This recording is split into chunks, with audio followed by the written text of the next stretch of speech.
So I am standing between you and lunch. I always talk a little too long, so I'm going to apologize, but we're going to have sort of a fun hands-on activity that happens during lunch. So you may have noticed that you have balloons on your tables, and we'll go through what those are for. In the meantime, if you make balloon animals out of them, you'll have to have new balloons for your exercise. So knock yourselves out, have fun with them. Typically, they're not overinflated, so you can do balloon animals if you're talented. I had no talent. You can't even blow these things up with your mouth. We had to buy an inflator yesterday. So I want to make sure everybody has this handout, which is a 2-page handout with the back showing some bandaging stuff, the front saying the ultimate first aid kit. And then on each table, there is at least one of these, or should be. I have extras of these, but not enough for everybody. This is all I could get from my local emergency clinic because we're not local.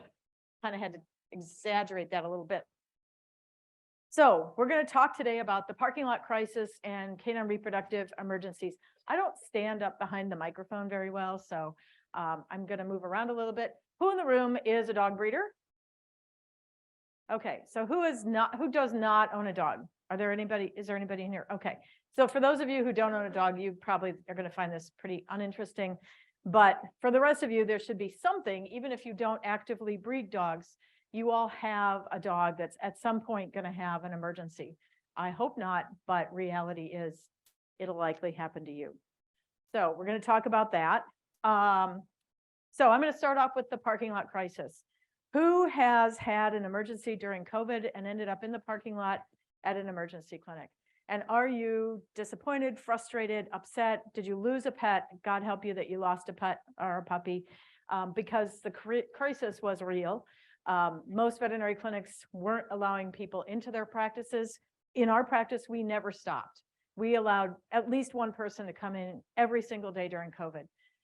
Mandatory. I don't like the communication that happens without being in the room with a human being and their pet, but it didn't always work that way for all the clinics. And in reality, our structure of veterinary medicine over the last 40 years has evolved to being reliant on emergency clinics for after-hours care. We stopped doing our own emergencies because these businesses were doing such a nice job of doing after-hours care, having specialists, having 24-hour hospitalization, and that went away in a lot of places because they don't have the staff, they don't have the capacity. So you ended up sitting in the parking lot for 8 hours, 10 hours.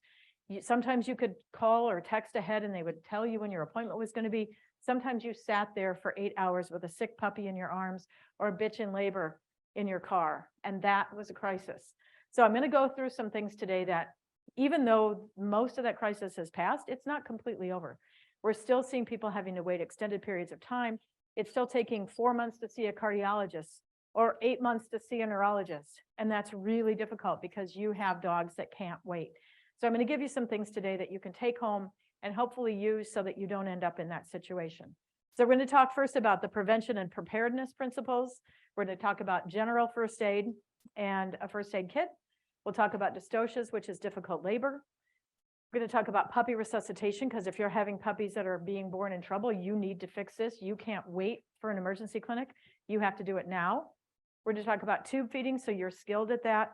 We're going to talk about a couple of reproductive emergencies, including trauma, and then bandaging and muzzling is going to be at the end, so we can all have a little fun with that. And as you can see, this is a dog that will need to be muzzled.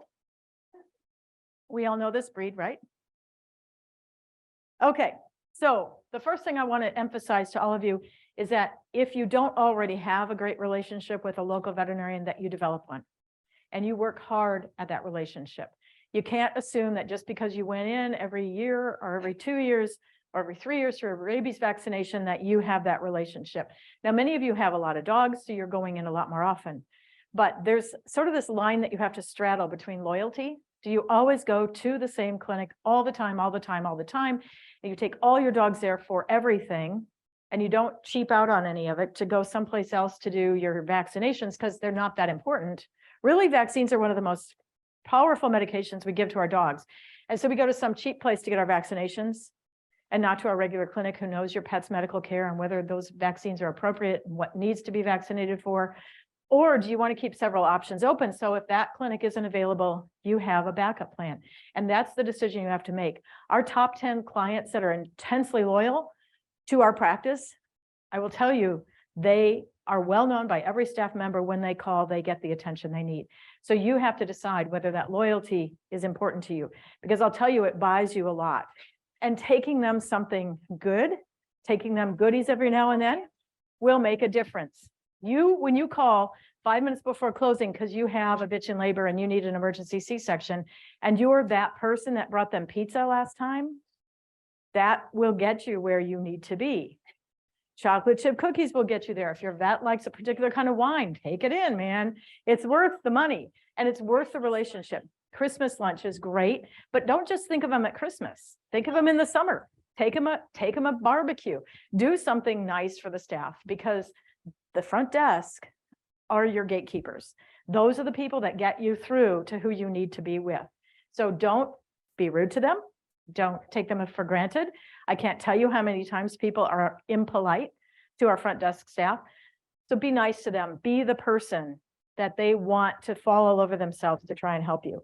And I hate to say that this works, but I'm going to tell you that it works. It's really important to have that relationship. And if that relationship is $50 worth of pizza, let me tell you, you're going to save yourself a lot more in the long run. And then you need to know your emergency clinic options, because they're probably not 24 hours a day. Even if they try to be for everybody, they always can't be. So call ahead if you have a local emergency clinic. Make sure that they know you're coming. Make sure they have availability or capacity. We're in an area where we have emergency clinics an hour from us, all different directions, but nothing is close. So we have clients that can call multiple places and find out. We had a bulldog that came in a couple of months ago in a respiratory crisis, and I gave them information on how to get into the emergency clinic that could fix their problem. And the dog is doing great now. He's going to be 14 next week. Do you know how rare that is for a bulldog to be 14? So he made good decisions because we gave him the information on which clinic to go to, how they could manage it, what we thought it was going to be diagnosed as. Don't go in at 2 o'clock in the morning. Try and hold off. Here's oxygen. Get in at 8 o'clock in the morning when the people are there that can take care of your problem. So get some help, get some triage information, and then make sure you have payment options. Many of you probably don't have financial restrictions, but if you do, think about pet insurance for those dogs. Think about all the different kinds of payment options that you have: Care Credit, Scratch Pay, Vet Billing. There's a number of them on the market. So you need to be able to pay your bill when you decide that you're going to delve into a $5,000 or $10,000 procedure. And know your poison control information. There's phone numbers up here for National Animal Poison Control and Pet Poison Helpline. They're also on your handout, I think. So you need to have these. There is a charge for Pet Poison Helpline and for National Animal Poison Control because they're not funded for through the government. For kids, National Animal Poison Control for kids is funded. It's not free. Somebody's paying for it. It's your tax dollars. But we don't have that for dogs, cats, other species. So remember that there is a charge, but it's usually under $100. You need your credit card. It takes a couple of minutes to get through the triage process. But once you get through, you get to talk to a toxicologist who in the long run will probably save you money, because they are going to be able to tell you, do you need to induce vomiting? Do you need to go in for veterinary care? What did your dog weigh? What did they ingest? How much was it? How long ago was it? And all those things can tell them whether you need to be involved in going in for emergency care. So if you spend $80 to find out you don't need to go in, or they give you a case number so that if you do go to the veterinary clinic, they have the treatment plan in front of them when you roll through the door. They know what the fluid therapy needs to be. They know what needs to be induced for vomiting or not induced for vomiting. They know what drugs to give as an antidote. So be sure that you're doing that. There are cell phone apps for this. Be really careful in your life that you avoid toxins. Dropping your purse on the floor with ibuprofen in it, guaranteed your dog is going to find it. Ibuprofen is sugar-coated. Dogs will eat an entire bottle of it. We all know about grapes. We all know about raisins. We all know about chocolate. We all know about xylitol. So just be careful with all this stuff. If you drop a pill on the floor of your own medication, scramble to pick it up. Don't just leave it on the floor and hope the dog doesn't eat it. So make sure that you're taking care of that. And then there's a new product on the market called Clevor. Has anybody seen Clevor? Clevor, C-L-E-V-O-R. It's number 3 on the slide. So it is a product that you can have at home to induce vomiting for your dog. It doesn't work in cats. So for your cat people, I'm sorry to leave you out. Cats will gack up anything, but dogs won't. So it's Clevor. It comes as an eye drop. You have it at home if your dog eats a sock, if your dog eats ibuprofen, if your dog eats something it's not supposed to, you can have this at home, induce vomiting in your dog. Peroxide is not safe. So for those of you who think because you read it online, it was okay to give peroxide, it's not. I've seen dogs and cats die from it. So please don't give peroxide. Please talk to your veterinarian about having Clevor in your first aid kit. And then my favorite that many people don't know about is canned spinach, which will help a lot of foreign material pass. It won't help with toxins, but if your dog ate floral wire, if your dog ate a battery, if your dog ate your diamond ring, if your dog ate a pen that was chewed up, any of those things, they will wrap around. Canned spinach will wrap around it and help it pass through. Now, if it's a towel or a sock, you need to make them vomit as soon as it happens and keep them out of surgery. I had one client not too long ago spend $18,000 to take out a foreign body. That's a bunch of money. So if you have golden retrievers, if you have Bernese Mountain Dogs, we know those dogs eat stuff. Labradors, we know they eat stuff. Just don't let it happen. Be careful within your life. And then I learned this from a client, having this mailbox in their backyard on their deck.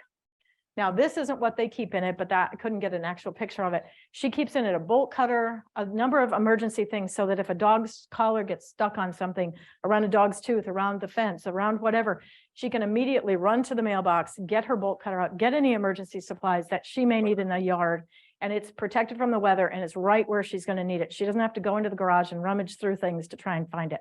So keep information like this on hand. So think about this kind of thing that you can do to prevent problems. And then I handed out to you a 2-page handout on what you should keep in your first aid kit. I think you should all have a first aid kit at home. This is one that I developed working with Laura Reeves at Pure Dog Talk because we did teach a first aid class online. So it is accessible if you want to take that, but have a full tank of gas pretty much all the time. I have clients that call me and they need a C-section. They say, yeah, I got to stop and buy gas. You had 63 days to know you needed gas in your car. Fill up ahead of time. Have your cell phone charger available because you need to be able to map where you're going. You need to be able to call people. You need to be able to have access to your cell phone. Keep this stuff in your first aid kit in a backpack so it's easy to transport, and then have extra medication for your dog. If you have a breed that has a tendency to bloat, have your bloat tube, know how to use it, have a mouth gag, be prepared for being able to manage a bloat, have your simethicone, which is Gas-X, have all those things you need. Make sure you have pain medication at home. Even if you have a dog that currently doesn't have a problem and you have a number of dogs, your veterinarian oftentimes will be rather lenient with prescribing extra medication. If you get into trouble in the middle of the night with a dog with severe pain, you want something to get through the night so you don't end up at the emergency clinic sitting in the parking lot with nothing you can do for that dog. I also recommend that you have a nice first aid book. There's a number of them on the market. I brought a little one with me, easily fits in your backpack. And then bandaging, we're going to do a little exercise at the end because I want every one of you to know how to put on a basic bandage in case you need it. Prevention is probably the most important thing that you can do. Make sure you keep your dogs on a leash. Do not let them run into traffic. Do not let them run around in the neighborhood. Keep a leash available. I always have leashes, and we do have a leash for everybody if you want to take one home. So you can keep this in your car because you never know when you're going to need it for your own dog, or when you're going to come across a dog that is wandering, and if you don't have a way to restrict it and pick it up and help get it to the shelter, you don't have a tool for it. So have a leash, and then I will teach you how to use a leash for a muzzle on a dog. And then please travel with your dogs and cats in crates. I am constantly shocked by the number of people that come in with their dog just sitting on the seat. We breed them, we put semen in them. We don't do a surgical, we do a TCI. They just spent $5,000 on the semen, another $1,000 to put in the semen and time it. And then they let the dog go bouncing back and forth across the seats. I'm like, really? Put her in a crate. Please, crater. Yes. Here, this dog I worked for Marty in Portland years ago when I saw several dogs with the windshields. Yep. Yep. I've rolled a car. Please don't try that. It is unpleasant. But if my cat hadn't been in the crate, he would have been gone. So please, please, please, just like you use a seatbelt for yourself, seatbelts for dogs are not safe. I don't care what the things that they sell on the internet say, they need to be in a crate. All right. And then on your vehicle, you should need to have some kind of identification so that if somebody comes across you after an accident, you have your contact information. Now, Deb Hamilton has a great plan at Hamilton Law on setting up an emergency plan for your pets so that if something happens to you, whether it's scheduled surgery or an unscheduled event, that you have somebody there to help take care of your dog. So she teaches a Wednesday night class. It's free. Sign up for it. It's MAP, M-A-A-P. Look it up, sign up for it. It's really great. But in your car, have a card so people know how to find you or find a relative of yours if something happens. I've had people have car accidents where they're unconscious, they're taken to the hospital and their pets are left in the vehicle and the shelter doesn't know what to do with them. So have that contact information. And when we travel, we often have crates in our vehicle, as many of you do. We don't unload and reload the crates, we keep them in there. But we have gotten to the point of taking the crate doors off or leaving the crate open so that nobody walks past our vehicle thinking that there's a dog in the crate that's suffering.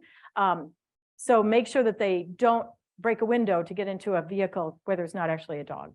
So just think about those things. All right, reproductive emergencies is kind of the crux of what Patty wanted me to talk about today. So we're going to go back in time a little bit. You can find pictures like this online. 1971, Patty Strand. It's amazing what you can find. So we're going to talk about progesterone time whelpings, what's normal labor, puppy count x-rays, planning ahead, supplies, and dystocia intervention. So first of all, progesterone testing, it's super important for 3 reasons. 1 is we need to get her pregnant. 2 is we need to keep her pregnant. And 3 is we need to know when to get her unpregnant. Now, a lot of people say to me, I don't need progesterones, I can get her pregnant without him. And as Mark referred to earlier, back in the 50s, 60s, 70s, 80s, we didn't have progesterone testing, but we also didn't use as much shipped semen. We didn't use as much frozen semen. We didn't have so many high-risk pregnancies. If things went wrong, they went wrong. We weren't really in control of some of those things, but now we have progesterone. So please don't, again, cheap out on progesterone testing because you need to know not just when to get her pregnant, but how long she should stay pregnant and what you need to do if there's something going wrong during the pregnancy. So we need progesterones for both ends of the pregnancy. Does everybody know what this animal is on the screen? When I show this to young audiences now, they don't know that this is Dr. Doolittle and the push me, pull you. But it's both ends of the pregnancy that we need progesterones for. So we know bitches are pregnant for 63 days from ovulation, plus or minus 24 hours.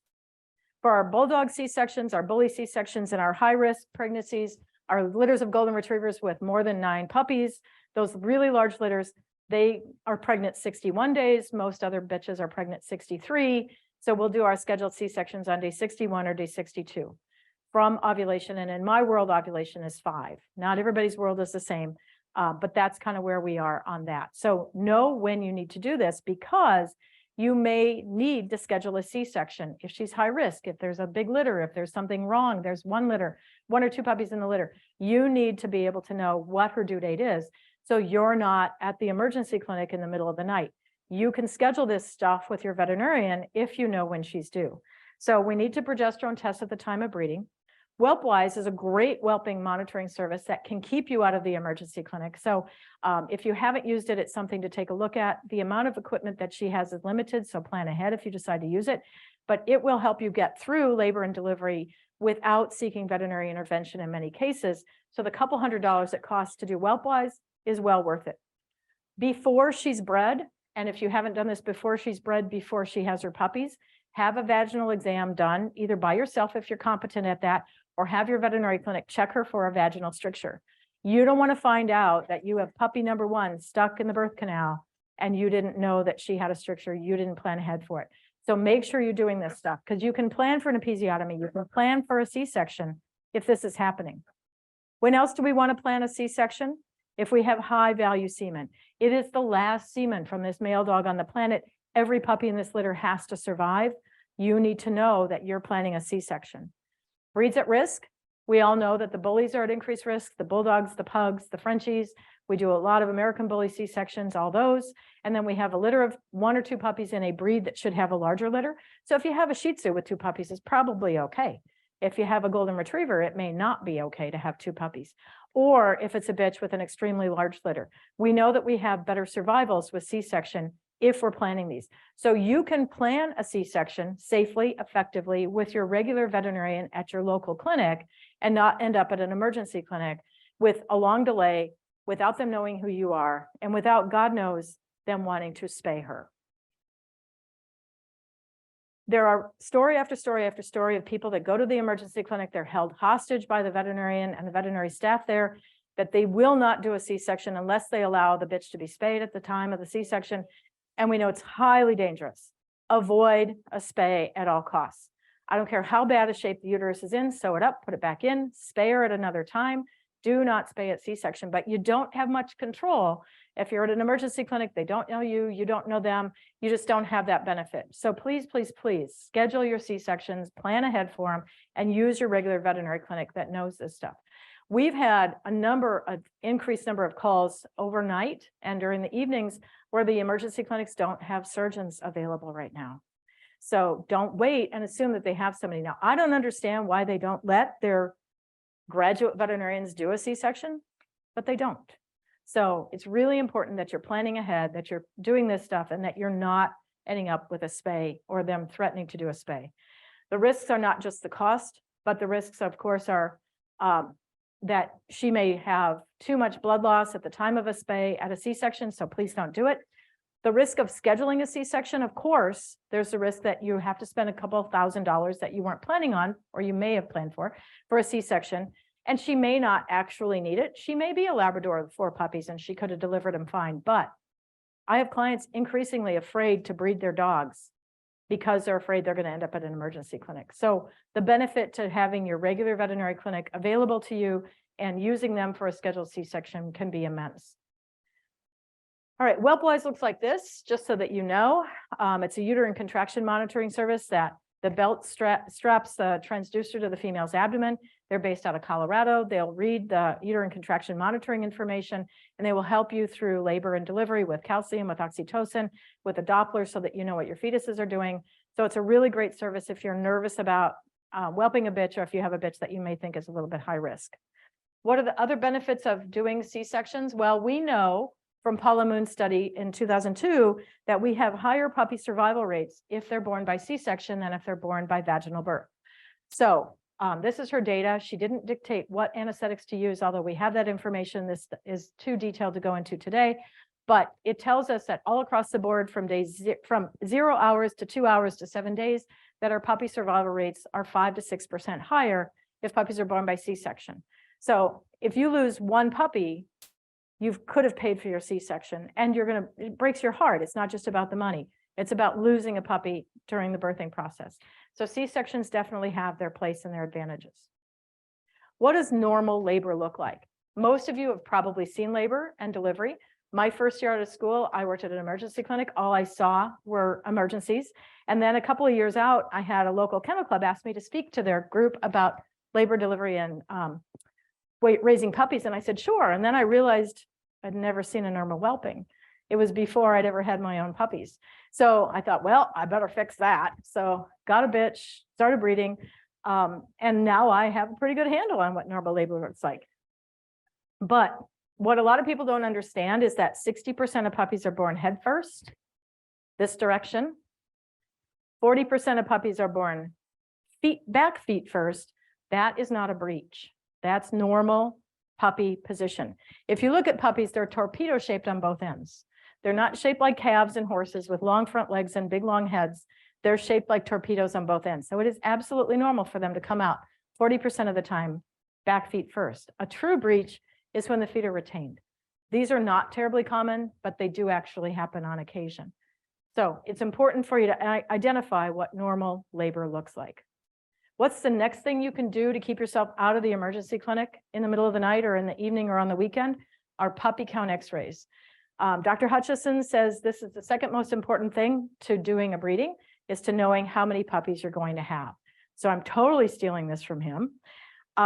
I have very specific ways that I can take x-rays, and I'm going to share with you today so that you can go back to your veterinary clinics if you have that experience where they're not accurate on their counts.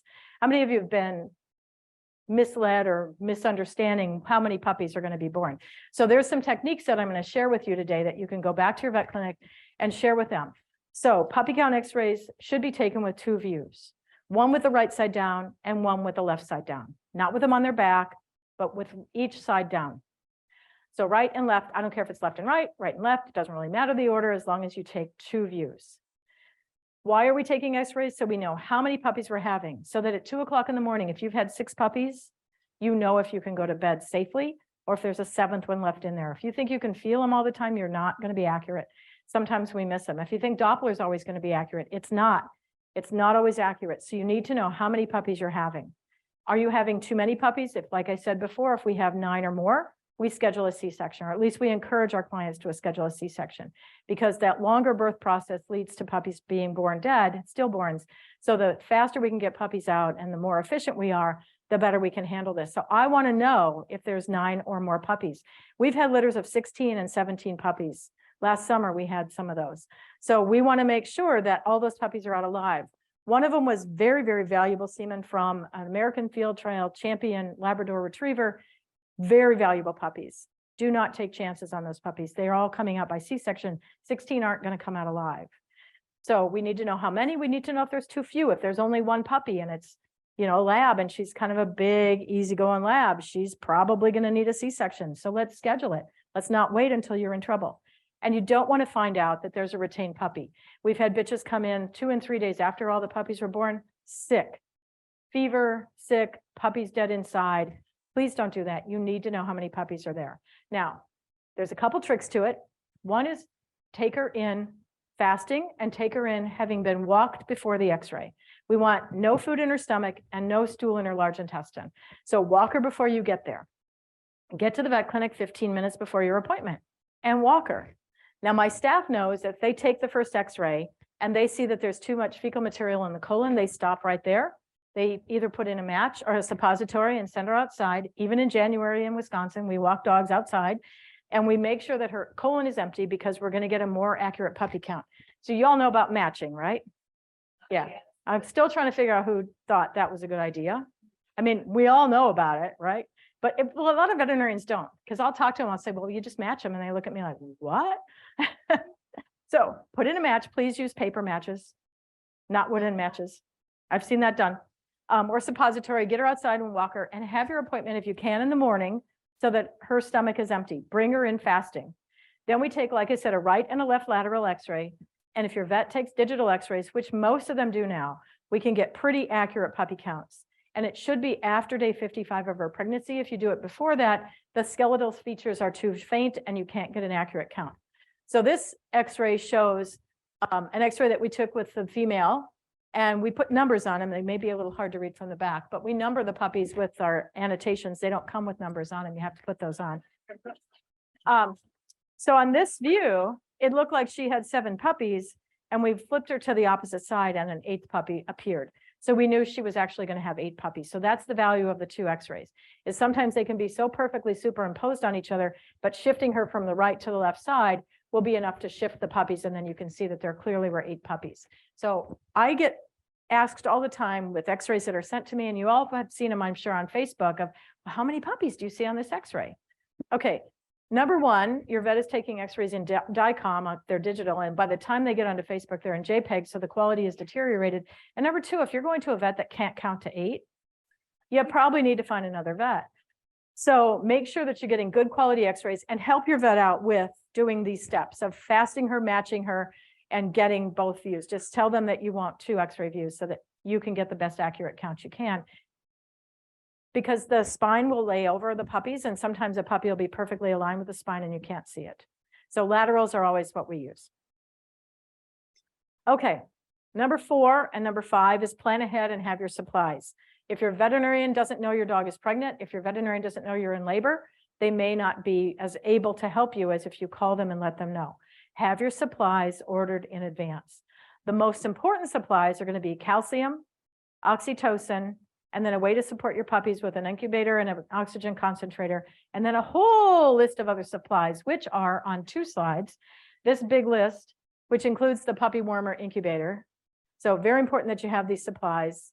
This is what Ken, so if you don't have your puppy incubator and your puppy oxygen concentrator in advance, Ken can drop ship it to you overnight, but it's still 24 hours until you can get that equipment. And this is what he puts on the packaging: puppy warmer, priority shipment, veterinary device. Your safe delivery may save a puppy's life, no pressure. So don't wait until you need to call Ken at 4 o'clock in the afternoon and have him throw this thing on the UPS truck. This is the rest of your supplies. So it's a long list of things. I keep all mine organized in one place in an ice chest so that I don't have to run around and look for it all. Make sure you get your oxytocin, make sure you get your calcium. Those are really critical in having this happen. So what do you need to do when your female goes into labor? First of all, call your vet at the onset of labor, and don't call them 10 minutes before they close. If you know she's going to go into labor, she was kind of kritzing around last night, she didn't eat breakfast today, call them and let them know that your female is going into labor. Don't be a problem for them. What you may not know is a lot of veterinary staff doesn't get lunch. They don't get out on time, and you need to be respectful of that. So give them a heads up that you may need help. If she has a green vaginal discharge or excessive amounts of blood before the first puppy is born, you have an emergency, call. Number 3, if your bitch is weak or distressed, you're in trouble, call. Number 4, if she vomits more than once or twice, or she's not eating for an extended period of time, you need to call. This is our surgery room on the right. That's green vaginal discharge on the left. That color of green indicates placental separation. It's normal after the first puppy is born. It's not normal before the first puppy is born. So if you're seeing that green vaginal discharge, you have a problem. Number 5, if she's been in hard labor for more than 2 hours, call. Number 6, if you can see the puppy, but you can't get the vaginal wall to stretch enough, you need to call, and she may need an episiotomy. We can do those on dogs. You can quickly deliver a puppy that's stuck. Number 7 is if you put gloves on and you reach in vaginally and the puppy's in an odd position and you can't recorrect that, you may need to call. Number 8 is if her temperature drops to that 98 and then rises and stays up there for more than 4 hours, something's not right. Again, you need to call. If she's pregnant for more than 64 days, call. If she has previously had a problem with delivering puppies, 75% of dystocias are maternal, 25% are fetal, meaning that 75% of the time it's from the mother. If she was a bulldog the first time she was pregnant, she's probably still going to be a bulldog the second time. So, don't wait. If you have fetal distress, so if you have a Doppler and the puppy's heart rates are dropping, or you have puppies that are being born deceased or weak, call and get help. If she's having contractions, but she's not effective, call. If she's not responding to calcium and oxytocin, call. If she's at breed at risk, don't even wait to call, just schedule your C-section. Bernese Mountain Dogs, Greater Swiss Mountain Dogs, all the brachycephalics, the Corgis, many of those dogs end up with C-sections. Or if your gut instinct just tells you something isn't right, call. I have clients that call and they'll say, like, I don't know why I think this, but this doesn't feel right. This isn't the way her last labor went. This just doesn't seem right to me. If a client calls and tells me that, I'm going to believe you. And I'm going to have you come in and I'm going to do your C-section. Well, but you got to have a vet you trust, and they have to trust you. So that's the relationship that you need to have. So what are the things you can do at home to reduce the risk of having problems with delivering puppies? Number 1, and first and foremost, is calcium in the gel form. Tums aren't going to cut it. Powder's not going to cut it. The injectable is fine if you can get it, but if you can't, the gel is going to be the most effective. Now, this is my dog. This is Olga. She's a Danish-Swedish farm dog, for those of you who are wondering why I have a mixed breed dog up there. It's not. She found the empty tube of calcium gel in the trash and was chewing on the end of it, proving the palatability of this product. It tastes way better than the CalSorb. So have your calcium gel. Ice cream does a nice job of giving her energy and giving her fluids, but it doesn't have enough calcium in it. So you need more than just ice cream. If you decide you're going to use oxytocin, you need to use itty bitty, teeny weeny little doses with a TB syringe. We'll talk about that in a second. I also have people have on hand exfoliating gloves, these lovely gloves that you can buy on Amazon to exfoliate your skin. This will help you deliver puppies that you can't get a hold of. So you can put on a little lubrication, put on a glove, and there's a little bit of a grip. John was trying these on in the back. He said he wasn't going to try delivering a puppy, but this is an exfoliating glove. And then you want to have your Dealy mucus trap in case you need to resuscitate your puppy, which I have 2 up here, and then a 25 gauge needle and 5-hour energy. So what do we do with all this stuff? First of all, the calcium gel, the powder and the Tums don't work quickly enough. You need to have the gel because it's much more fast acting. So you can give that orally.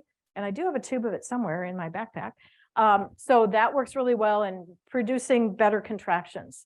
And oxytocin with calcium works best. So I don't give oxytocin until I've given calcium.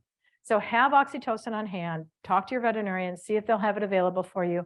And I use itty bitty, teeny weeny little doses. Historically, we've used way too big a doses in veterinary medicine. The labels, a cow label dose, a horse label dose, not a dog label dose. So you need to use tiny little TB syringes so that you're accurately dosing at small doses. The rules are never give it before the first puppy is born because that's going to cause the puppy to be shrink wrapped. You should not give it if she's already in hard labor. She's already working at it. That's not going to improve your contractions. I never give more than 0.1 cc per 20 pounds of body weight. I just had a client that called and said that their vet had used a 1.2 cc's on a 40-pound dog. I'm like, oh, that's bad. That's too much. Never more than 2 doses per puppy or more often than every 20 minutes. And if that fails, you need to seek veterinary intervention. So I do the calcium, then I do the oxytocin, and it's really impressive how much that works, how well that works. Like I said, ice cream works really well, but not alone. You need to have more than that. And then if she's not producing puppies, you can take her outside and walk her. Please take her on a leash with a flashlight if it's dark out, because I don't want her to squat under a bush and have her drop a puppy. We've had puppies in snow banks and all kinds of places. So please keep her leashed. And then if that's not producing anything, you can do a vaginal manipulation or a rectal manipulation if vaginally you're not able to reach the puppy. So we showed before these pictures of the puppies. If you go in vaginally with a glove on, please use a latex glove or an exfoliating glove. You can reach in a little ways with that lower blue arrow. You can reach in a little ways vaginally, but if you can't reach the puppy, you can reach in further if you go into the rectum and get behind the puppy's head or behind the puppy's rump and get a hold of that puppy and pass it off into the opposite hand. So rectal manipulations can be really useful if you're stuck. The other thing I do is put the bitch up on either a flight of stairs or with her feet on a chair so that you have some advantage of gravity.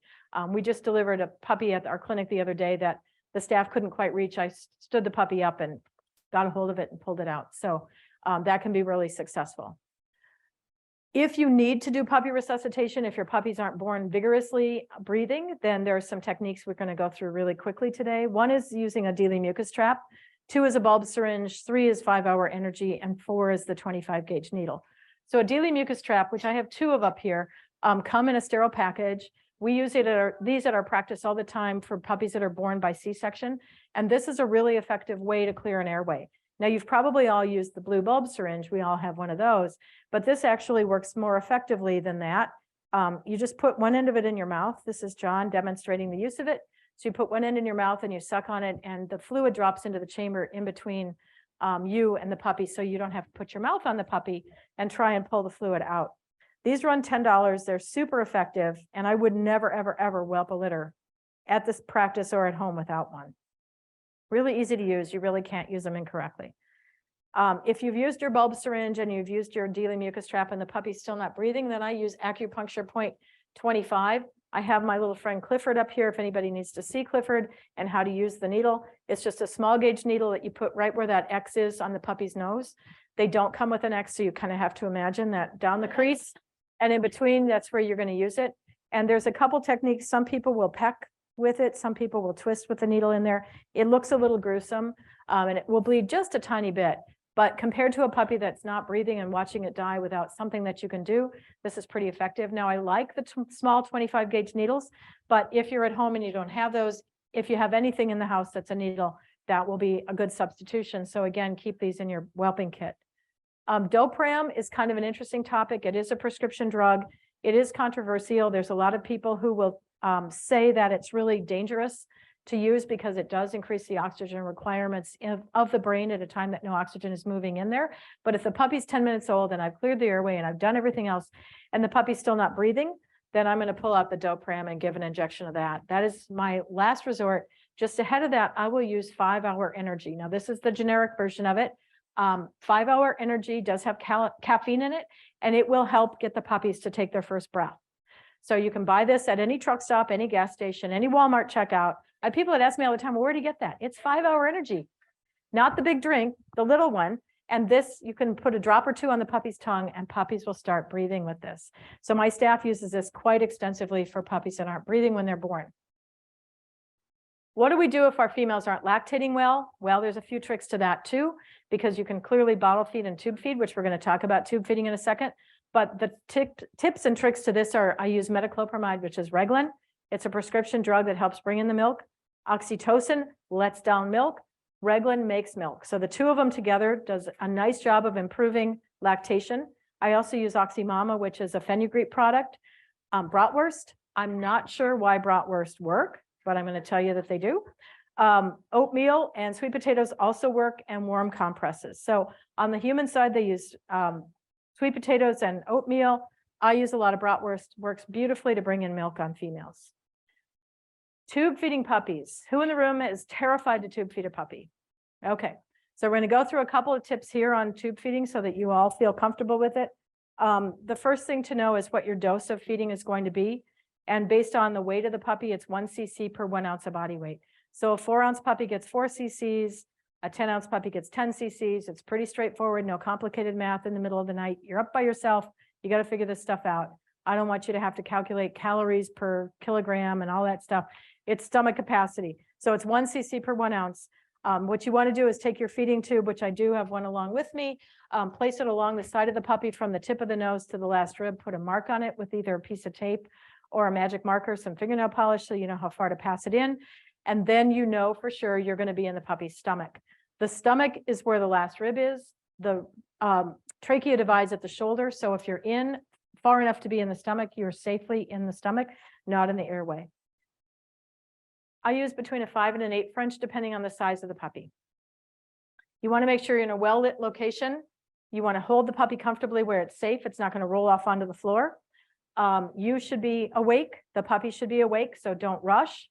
And then you want to make sure that you hold the tapered end of the tube already hooked up to the syringe, slide it into the mark, pinch the puppy's tail or toes before you feed to make sure the puppy can cry, and then you can feed. So the 5 P's are pre-measure the tube, pinch before you feed to make sure the puppy can vocalize, pass with the chin down and to the left. A lot of people want to tip the puppy's head up and look where they're going.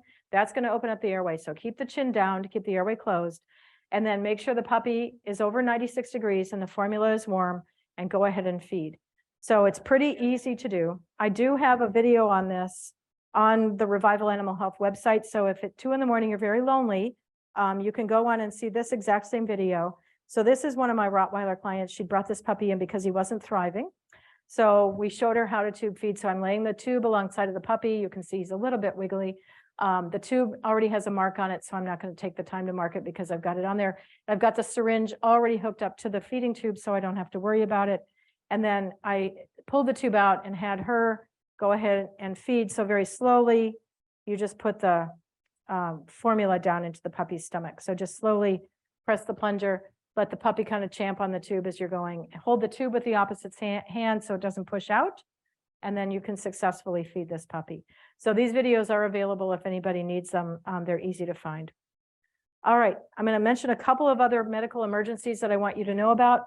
Pyometras can be medically managed if they're diagnosed and managed appropriately. Now, there's some rules to it. I don't usually treat bitches with the expectation of breeding them again if they're 8 years old and they've already had some fertility issues. But if she's young and she needs to be medically managed, and we just treated one of our own dogs. We were at Westminster and our dog had a pyometra. So thank God I had staff at home that knew what to do. But you can medically manage these dogs with appropriate antibiotics, with prostaglandins, which are things like Lutalice. She was on fluids. She was on Serenity to keep her from vomiting, and appropriate antibiotics, and we were able to medically manage her and get her through her pyometra. So there are times that it is appropriate to medically manage a dog with a pyometra. It's also probably appropriate if she's really sick, so sick that you think she's not going to tolerate anesthesia and surgery. You can medically manage her with antibiotics and fluids and some prostaglandins to help empty her uterus, get her healthy enough that then she can go to surgery. So if you have an emergency clinic that wants to charge you $10,000 and spay your dog in the middle of the night, and she's a valuable breeding dog, have them give fluids, have them get her on antibiotics, something for vomiting. And if they don't have prostaglandins, okay, fine, get her out the door in the morning and get her to your veterinarian where they can manage her. So we have lots and lots and lots of dogs in our practice that have been bred back and successfully had litters, multiple litters after management of pyometra. So surgery is not your only option.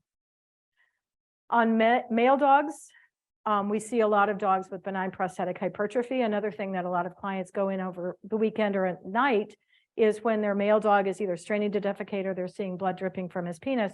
Again, this is something that can be managed, but does not require an emergency neuter. There is no need to emergency neuter your dog for BPH. It is not a disease that responds to antibiotics. It is a hormonal disease. So we treat with finasteride, which is a human product. In the European countries, they use Epicin, which we don't have available in the US, but we do have appropriate hormonal therapy for these guys. So do not let your emergency vet talk you into neutering him in the middle of the night or on a weekend, because it can wait until next week. And most of these dogs don't end up neutered at all. They end up on long-term finasteride treatment. Another emergency that we can see, but not commonly, is a testicular torsion, where the cord gets twisted, the testicle spins inside the scrotum. It does cause one testicle to lose blood flow. So in this case, we removed both testicles. But if this happens to you on an emergency basis, you can remove the abnormal testicle, leave the other testicle. You can do it the same thing with a tumor. You can remove the abnormal one, leave the normal one, and still have a dog that can be used for fertility, for good breeding. So please don't assume that every one of these ends up needing to be neutered on an emergency basis. Trauma, there's lots of things that can happen traumatically. We see problems with the scrotum, with the testicles, lots of things that can happen to the male dog with trauma. This is a paraphimosis. This is where the penis gets caught out. It's oftentimes in those pre-puberty puppies that get a little bit aroused. The penis needs to go back in. So this is an emergency, but again, does not require neutering. So essentially we sedate these dogs. And if we can't get the penis back in, we'll make a small incision into the prepuce and enlarge it enough that the penis can go back in. Because you can imagine this is not a healthy situation for the penis. All right, so that's our reproductive stuff. We're going to go through a couple of things here fairly quickly on things that cannot wait. If you have a dog with a bloat or a gastric dilatation of volvulus, that cannot wait. You need to go to the emergency clinic. If there's major trauma, a fracture, if the eye is popped out, or if the dog can't walk, those are all things that you need to go in overnight. If the dog is unable to urinate or cat, some dystocias. So sometimes if your bitch is in labor, you need to go in. Sometimes you can wait. Puppies that are sick under 6 weeks of age, I usually don't wait on. If the dog's in relentless seizures that won't stop, I'll go in. If the dog or cat's in respiratory distress, they should go in. And if there's evidence of a GA blockage, they should go in. Some dystocias can wait. So for instance, one of my dogs had a dystocia. Her first puppy got stuck. It was 6 o'clock in the morning on Sunday. I waited till my staff came in at 11, did her C-section, everything went fine because no puppy had been moving. Everybody was still attached, everything was okay. So sometimes it's okay to wait with a difficult labor, sometimes it's not. You have to decide what your options are. Is it 2 o'clock in the morning? How long are you gonna have to wait? If it's 2 o'clock in the morning on Saturday and your clinic's not open until Monday, you're going in. If it's 4 o'clock in the morning and your clinic opens at 7, you might be better off to wait. So you're gonna have to use some judgment on that. Minor traumas can wait, so small wounds can wait. We're going to talk about bandaging. Blood in the stool frequently can wait. Clients get really freaked out about blood in the stool. Like they totally lose their minds. Just wait. Your vet clinic can take care of it. Puppies that are sick over 6 weeks of age can generally wait. If they have infrequent or short seizures, that can wait. If there's a little bit of vomiting, that can wait. Weight loss, please don't go to the emergency clinic on a weight loss issue. That is not an immediate problem. Toxin ingestions can wait if you've called poison control and they've given you advice on what to do and they say you can wait. Ear and skin problems, please wait. Please do not make somebody with a major trauma wait because you went in with your dog with an ear infection. And if a dog is lame but weight bearing or does not have a fracture, that can wait. A lot of those are torn cruciates. If it's a back leg, that can wait until the next day. Muzzling, we're going to talk about muzzling, and then we're going to talk about bandaging. So muzzling requires a long, skinny thing. So I have leashes here. You can all come up and try muzzling this guy. And Dan has another dog at the back you can muzzle. So these are fairly simple techniques. You can use gauze. You can use pantyhose. You can use a belt. You can use a leash, anything you need to. Muzzling is really important because some of the dogs that come in are traumatized and painful, and they're going to bite you. So I do one loop above the nose, one loop below the nose, and then a bow behind the ears. And then you can very safely handle this dog if it's been hit by a car, if it's been traumatized. I've picked up dogs on the side of the road and had to muzzle them so that we could get them even picked up and moved into a vehicle. So make sure that you're muzzling dogs, even if it's your own dog and you think it's safe, when they're painful, if they have a fracture, if they have just had their foot slammed in the car door, they may still try to bite you. So please, please, please muzzle. And then we're going to break for lunch because it is now 12:03, but we have bandaging material for your lunchtime entertainment. So basic bandaging principles are on the page on the back of your handout where this picture is, these series of pictures. So the basic principles are: do not bandage too tightly. Wrap from the foot up the leg. Don't start at the top and wrap down. Start at the foot and go up. Do not leave the lower part of the leg exposed. These are going to be your dog legs. Some of you may have front legs. Some of you may have back legs. You can turn them into whatever kind of a leg you want. So you can have legs. So you have legs. So I'm going to teach you to do this. You want to keep the bandage clean and dry. If there's a fracture high in the leg, either front leg or back leg, do not put a heavy bandage on it because that's just going to make the fracture worse. And once you get a bandage on, you want to seek veterinary intervention. But if you have an open wound, if you have a fracture, if you have any kind of trauma to the leg, you want to be able to put a bandage on, and I want you to be able to do this. So before you bandage the leg, you want to clean any open wounds, cover it with a Telfa pad, and then I apply 2 tape stirrups. Now, tape stirrups, I've got blue tape and white tape at the back of the room, so you can all go back there and get a roll. What I want you to do is bandage in pairs. So I want 1 balloon for every 2 people if you want to try this, because you need somebody to hold the leg and somebody to run the bandaging.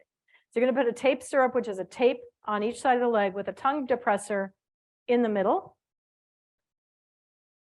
So you're going to put the tape on each leg and start off with a tongue depressor in the center. Then you're going to start wrapping from the bottom of the leg, going up the leg. Then you're going to put, now I didn't bring enough materials to do all the layers of a bandage. I want you to get just the basic principles.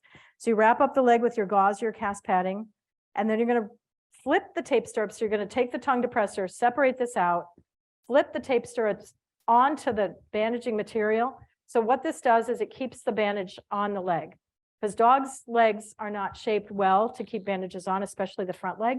They tend to slide down like bad pantyhose. So we want to tape it on so that this holds it up, and then you put your final wrap of tape on. So it's pretty simple. So I want you to pair up.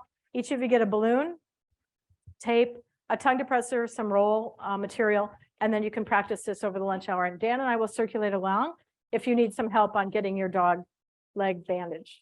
So I want you to have fun with this. If you blow up your balloon, we have more. And then I can be reached if anybody has questions, needs anything from me. I've got cards at the back. I can be reached at this contact information. But I want you to all feel a little better prepared today for what happens during your pregnancies or during your emergencies, so that you all know how to manage those emergency clinic situations. So thanks for coming, and we'll see you at lunch.